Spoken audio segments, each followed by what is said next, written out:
నమస్తే అండి. ఈ పేషెంట్‌కు 46 సంవత్సరాలు. తనకు పీరియడ్స్ టైంలో ఎక్కువగా నొప్పి ఉండడము, బ్లీడింగ్ ఎక్కువ ఉండడం వల్ల సర్జరీ చేయాల్సొచ్చింది. దీన్ని యుట్రస్ లేదా గర్భసంచి అంటాం.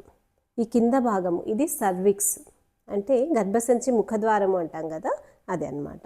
ఇటు సైడ్న ఇది ఫెలోపియన్ ట్యూబ్. ఈమెకు ముందు పిల్లలు లేకుండా ఆపరేషన్ చేశారు కాబట్టి అది కట్ చేసి ఉందండి. ఇది ఓవరీ, అండాశయం. ఇది ఇంకొక వైపుది ట్యూబ్, ఓవరీ.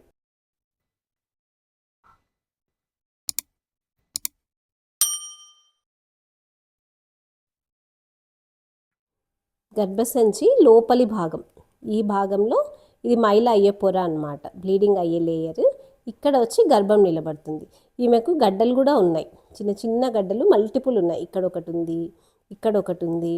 మనకు లోపల గర్భసంచి గోడల్లో కూడా ఇక్కడ ఒకటి ఉంది, ఇక్కడ ఒకటి ఉంది. సో వీటి వల్ల ఆమెకు ఇబ్బంది కలిగి మందులకు రెస్పాండ్ కాలేదు కాబట్టి మనం సర్జరీ చేయాల్సి వచ్చింది.